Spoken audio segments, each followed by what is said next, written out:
Avait des bagues à chaque doigt, des tas de bracelets autour des poignets, et puis elle chantait avec une voix qui sitôt m'enjola. C'est vrai qu'il soignait particulièrement la bande-son de ses films, François Truffaut avec Georges Delerue ou d'autres.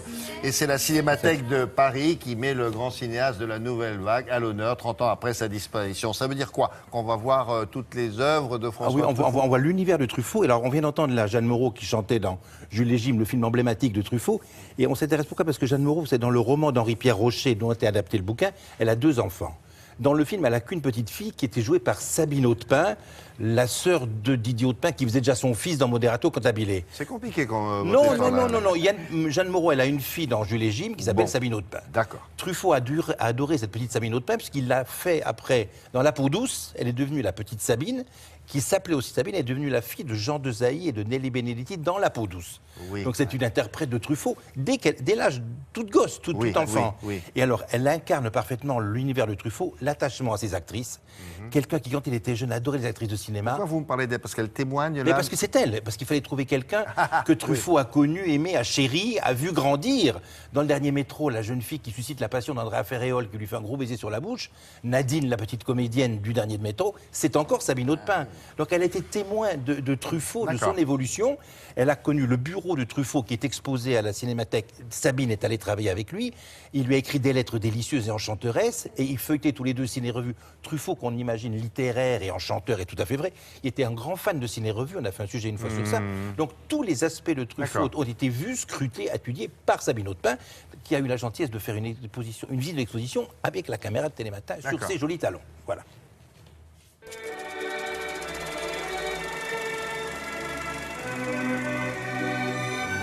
Quand je me promène dans cette exposition, en fait, une des parties qui m'a le plus passionnée, c'est tout ce qui concerne son enfance, toutes ses relations avec l'autorité. Vous voyez, quand on voyait François, on était reçu dans un cadre bourgeois, convenable, et on ne pouvait pas imaginer que cet homme avait été en révolte, que ça avait été un gamin meurtri, balayé d'émotion en émotion. Alors, il suffit d'un devoir supplémentaire pour te rendre malade, hein? Monsieur, c'était ma mère, monsieur. Et ta mère, qu'est-ce qu'elle a encore? Elle est morte. Ah, fiche-toi. Excuse-moi, mon petit, je pouvais pas savoir. Il y a des documents ici, mais absolument merveilleux. Il y a 14 ans. 14 ans? Oui. Puis vous aviez dit qu'il fallait un gars qui soit gouailleur. C'est gouailleur? Oui. François était quelqu'un de très fidèle, donc il se manifestait toujours par des petits mots. C'est une époque antédiluvienne où on s'écrivait. Tu es belle, Elena. Si belle que te regarder est une souffrance. Hier, vous disiez que c'était une joie. C'est une joie et une souffrance.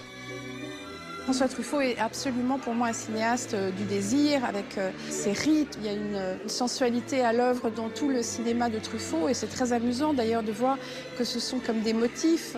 Par exemple, dans La peau douce, le personnage que joue Jean Desailly s'approche des jambes allongées sur le lit de Françoise d'Orléac et commence très très doucement à relever sa jupe comme ça.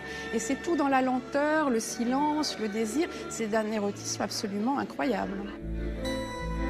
Je voulais te demander encore quelque chose. C'est de prononcer mon nom de temps en temps. Mathilde. J'aime beaucoup son avant-dernier film, La femme d'à côté. Pour ce qu'il dit d'inéluctable sur les relations d'amour entre les êtres et cette espèce de mantra, ni avec toi, ni sans toi. C'est un film tout à fait bouleversant sur le fond. Moi, j'étais très heureuse d'aller sur ces plateaux. Il était très, très malicieux. C'était une de ses caractéristiques. Donc, il avait toujours un truc rigolo à dire. Et en même temps, c'était quelqu'un de très exigeant. Et on voyait que c'était un obsessionnel. Quand il avait envie d'obtenir quelque chose, il était très précis. Et surtout, une qualité qui n'est pas si répandue, qui est la fantaisie. Excusez-moi, Marion, je suis vraiment désolée, Oui, ne presse pas, ça fait 1 heure qu'on t'attend pour répéter. Je faisais une synchro. Mais t'as pas accepté tous les boulots qu'on te propose. Tu fais du théâtre. Alors les synchros, tu les laisses aux copines qui ont besoin de travailler. Je suis bien décidée à accepter tout ce qu'on me propose. Si je n'avais pas rencontré François, je ne sais pas si je serais devenue actrice, parce que même si j'ai arrêté longtemps, c'est vrai que ça a imprimé quand même du plaisir, du charme, etc. Et le goût de jouer.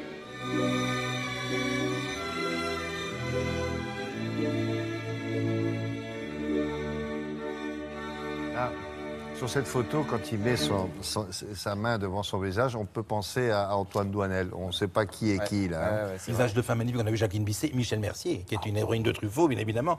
Il y a un très beau livre. Dans Tirer sur le pianiste. On voit ses seins dans Tirer sur le pianiste, alors qu'on ne voit jamais ses seins dans 12 autres films. Il y a un album qu'a fait Serge Toubiana, qui est l'album de l'exposition, François Truffaut, Claude Bauteur, François Truffaut toutes lettres, et l'exposition est à la Cinémathèque jusqu'au 25 janvier. Et c'est émouvant. Merci beaucoup. Dans l'actualité.